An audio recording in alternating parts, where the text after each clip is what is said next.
5 मार्च 1966, जगह अभी के मिजोरम की राजधानी आइजोल। सुबह 11:30 पर आसमान में 4 लड़ाकू विमान शहर को चारों ओर से घेर लेते हैं और बम बरसाने लगते हैं। यह किसी दुश्मन देश के नहीं बल्कि भारतीय वायुसेना के विमान थे। उस वक्त मिजोरम असम का हिस्सा था और उसे मिजो हिल्स कहते थे। ये बमबारी 13 मार्च 1966 तक होती है।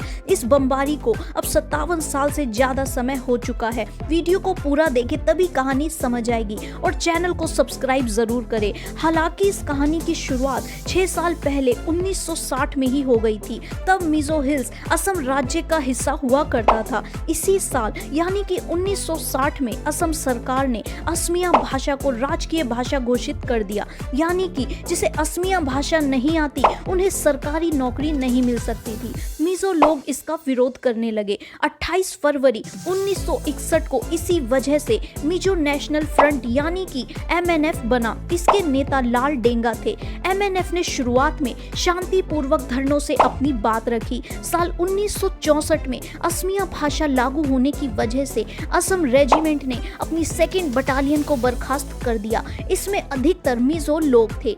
इससे मिजो हिल्स के लोगों में नाराजगी बढ़ी और शांतिपूर्वक धरना प्रदर्शन करने वाला MNF हिंसा पर उतर आया। इसी बीच जो मिजोवासी बटालियन से निकाले गए थे वे MNF में शामिल हो गए। इन्हीं लोगों ने मिलकर मिजो नेशनल आर्मी बनाई। कुछ देश भी MNF का समर्थन करने लगे। सुरक्षा बलों ने सख्ती दिखाई तो मिजो उग्रवादी म्यांमार और पूर्वी पाकिस्तान में छिप गए। सुरक्षा बलों ने साल 1963 में राजद्रोह के आरोप में लाल डेंगा को गिरफ्तार कर लिया। लाल डेंगा पर मुकदमा चला लेकिन कोर्ट ने उन्हें बरी कर दिया। साल 1965 में पाकिस्तान ने भारत पर हमला कर दिया। इस मौके पर दबाव बनाने के लिए MNF ने प्रधानमंत्री लाल बहादुर शास्त्री के नाम एक मेमोरेंडम भेजा। इसमें लिखा था कि मिजो देश भारत के साथ लंबे स्थायी और शांतिपूर्ण संबंध रखेगा या फिर दुश्मनी मोल लेगा। इसका निर्णय अब भारत के हाथ में है। 11 जनवरी 1966 को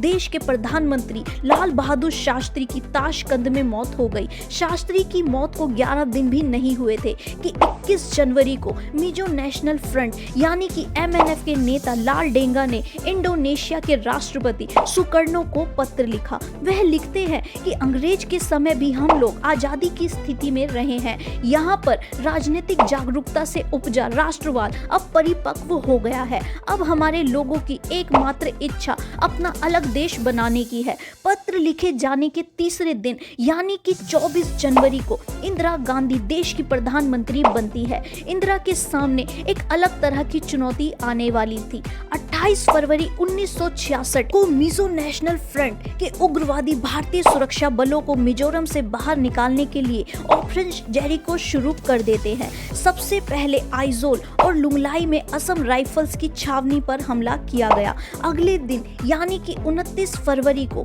MNF ने भारत से आजाद होने की घोषणा कर दी। अचानक हुए ऑपरेशन जेरिको के लिए मिजो हिल्स में तैनात सुरक्षा बल तैयार नहीं थे। उग्रवादियों ने देखते ही देखते आइजोल में सरकारी खजाने सहित महत्वपूर्ण प्रतिष्ठानों और चंफाई और लुंगलाई जिलों में सेना के ठिकानों पर कब्जा कर लिया। मिजोरम द डैगर ब्रिगेड किताब में निर्मल निवेदन ने लिखा है कि MNF उग्रवादियों का मुख्य जत्था असम राइफल के ठिकाने पर लगातार गोलीबारी कर रहा था ताकि कोई बाहर नहीं निकल सके। वहीं एक जत्थे ने सरकार खजाने पर धावा बोलकर 18 लाख रुपए लूट लिए। सीमावर्ती नगर चंफाई में वन असम राइफल के ठिकाने पर आधी रात को हमला इतनी तेजी से हुआ था कि जवानों को अपने हथियार लोड करने और लुंगलाई और आइजोल खबर करने तक का भी समय नहीं मिला। उग्रवादियों ने सभी हथियार लूट लिए थे। इनमें 6 light machine gun, 70 राइफलें, 16 Sten gun और ग्रेनेड फायर करने वाली 6 राइफलें थी। एक जूनियर कमीशन अफसर के साथ 85 जवानों को बंधक बना लिया गया। यहाँ से किसी तरह से 2 सैनिक भागने में कामयाब हुए। इन 2 सैनिकों ने हमले की जानकारी दी।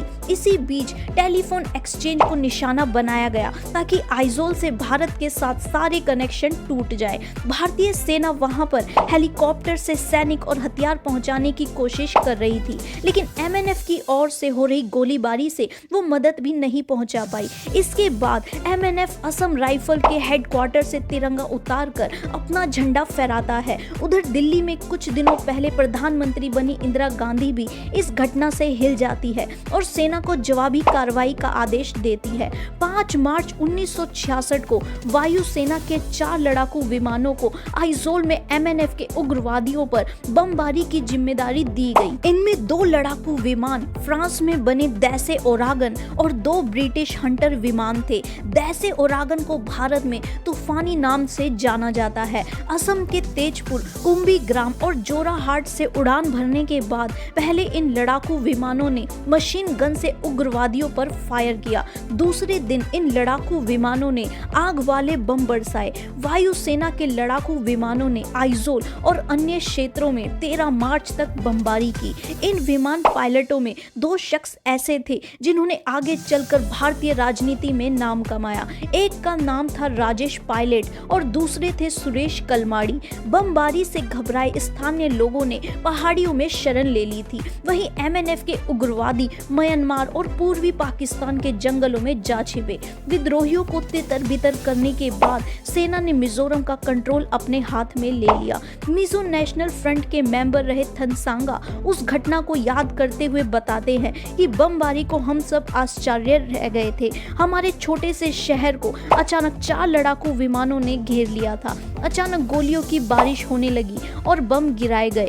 जलती हुई इमारतें ढह गई और हर तरफ धूल और अफरा तफरी का माहौल था। कुछ रिपोर्ट में कहा गया कि आइजोल शहर में आग लग गई थी, लेकिन गनीमत रही कि इस घटना में सिर्फ 13 आम नागरिक ही मारे गए। सरकार और सेना ने इस बात से भी इनकार किया कि आइजोल पर बमबारी की गई थी। 9 मार्च 1966 को कोलकाता के अखबार हिंदुस्तान स्टैंडर्ड की रिपोर्ट में प्रधानमंत्री इंदिरा गांधी के हवाले से कहा गया कि लड़ाकू विमानों को एयर ड्रॉप और आपूर्ति के लिए भेजा गया था, बम बरसाने के लिए नहीं। लेकिन सवाल यह था कि राशन गिराने के लिए कोई फाइटर जेट क्यों भेजेगा। वायुसेना के बम गिराने को लेकर इंदिरा गांधी भी सवाल में फंसी। पत्रकार और द प्रिंट के संपादक शेखर गुप्ता ने अपने लेख was Indira Gandhi right to use air power against her own countryman में उन्हें पूरी तरह से क्लीन चिट दी। शेखर गुप्ता ने अपने लेख में लिखा कि आप अपने आप को इंदिरा गांधी की जगह रखकर देखिए।